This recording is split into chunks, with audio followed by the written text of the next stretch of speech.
Hi friends, welcome back for week 2 of Miss Onesi's Read Aloud. If you haven't seen week 1, go back and watch that first before watching this video. That explains a little bit about what we're doing here, what book I'm reading out loud to you guys, and also I read the first part of the book, which was the prologue. So go back and watch that if you haven't seen that yet. This episode I'm going to be reading chapters 1 and chapters 2 of our Read Aloud book, Tuck Everlasting. So we're going to go ahead and get started. Chapter 1. The road that led to Tree Gap had been trod out long before by a herd of cows who were, to say the least, relaxed.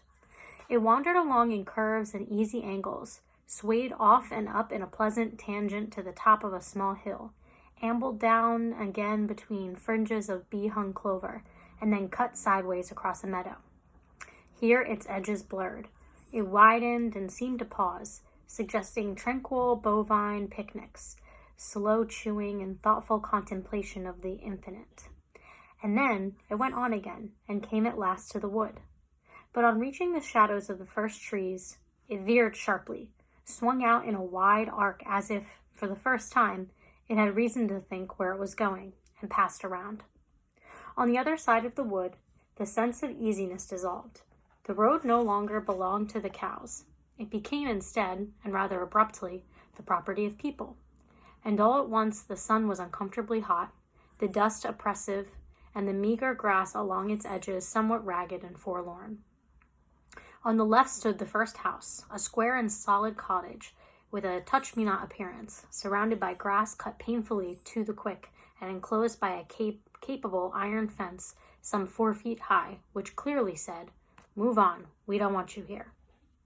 So the road went humbly by and made its way, past cottages more and more frequent, but less and less forbidding, into the village. But the village doesn't matter, except for the jailhouse and the gallows. The first house only is important. The first house, the road, and the wood. There was something strange about the wood. If the look of the first house suggested that you'd better pass it by, so did the look of the wood, but for quite a different reason. The house was so proud of itself that you wanted to make a lot of noise as you passed, and maybe even throw a rock or two.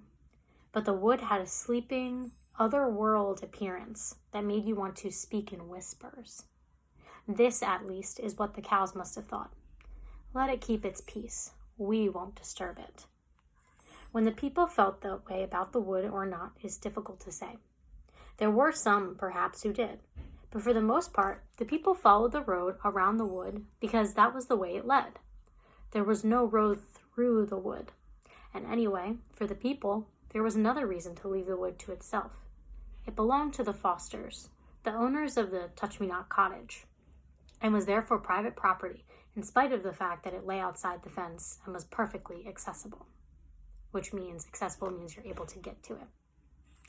The ownership of land is an odd thing when you come to think of it. How deep, after all, can it go? If a person owns a piece of land, does he own it all the way down, in ever-narrowing dimensions, till it meets all other pieces at the center of the earth? Or does ownership consist only of a thin crust under which the friendly worms have never heard of trespassing? In any case, the wood, being on top, except of course for its roots, was owned bud and bough by the Fosters in the Touch-Me-Not cottage, and if they never went there, if they never wandered in among the trees, well, that was their affair. Winnie, the only child of the house, never went there, though she sometimes stood inside the fence, carelessly banging a stick against the iron bars, and looked at it. But she had never been curious about it. Nothing ever seems interesting when it belongs to you, only when it doesn't. And what is interesting anyway about a slim few acres of trees? There will be a dimness shot through with bars of sunlight, a great many squirrels, birds, a deep damp mattress of leaves on the ground, and all the other things just as familiar, if not so pleasant, things like spiders, thorns, and grubs. In the end, however, it was the cows who were responsible for the wood's isolation. And the cows, through some wisdom they were not wise enough to know that they possessed, were very wise indeed. If they had made their road through the wood instead of around it, then the people would have followed the road. The people would have noticed the giant ash tree at the corner of the wood, and then in time they'd have noticed a little spring, bubbling up among its roots in spite of the pebbles piled there to conceal it. And that would have been a disaster so immense that this wary old earth, owned or not to its fiery core, would have trembled on its axis like a beetle on a pin. So just to recap, chapter 1 talked all about this woods that belonged to these people called the Fosters, who lived in this really big cottage that kind of looked not very inviting, right? It was a cottage that made people who passed by think, I don't think the people in there are kind of people I want to hang out with, okay? So it talks about this wood that's owned by the Fosters, and notice that part at the end where it talks about a little spring, right? That part's going to be really important going forward. Some kind of spring that was kind of concealed, kind of hidden, but seems very important. So I'm going to go ahead and start chapter 2. Chapter 2 is where we actually get to meet some of the characters in our book and actually get to know them a little bit. So let's get started. And so at dawn, that day in the first week of August, May Tuck woke up and lay for a while, beaming at the cobwebs on the ceiling. At last she said aloud, "The boys will be home tomorrow."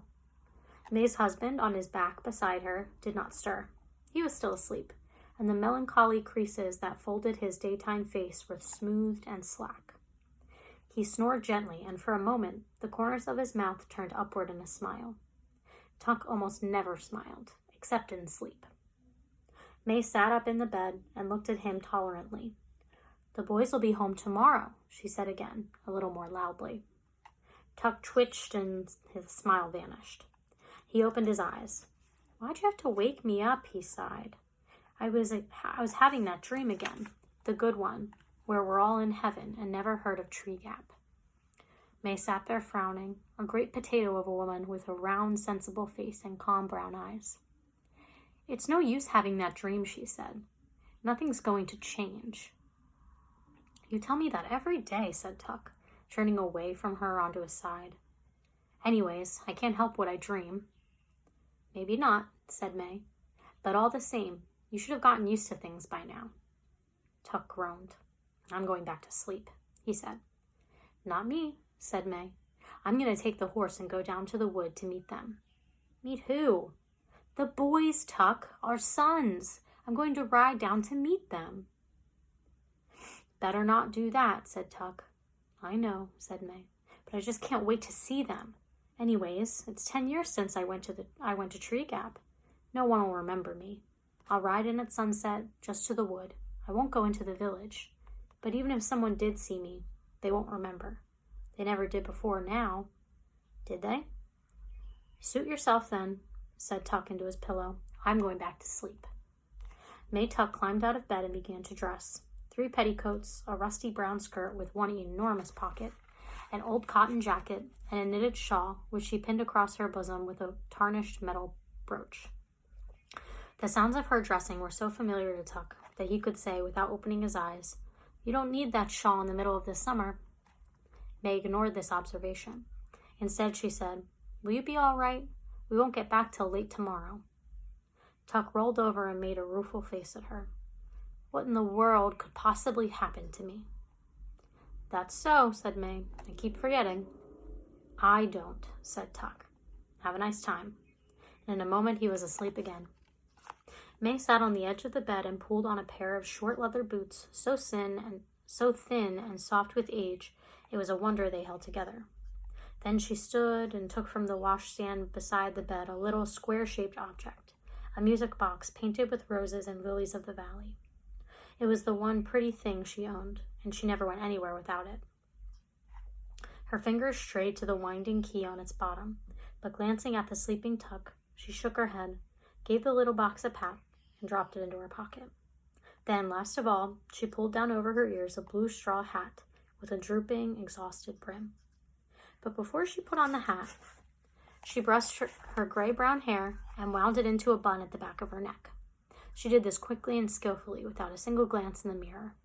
May Tuck didn't need a mirror, though she had one propped up on the washstand.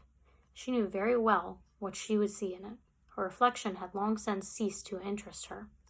For May Tuck and her husband, and Miles and Jessie too, had all looked exactly the same for 87 years. So when we come back next week, I'm going to read chapters 3 and 4. Before we come back, I want you guys to think about that last part of the chapter.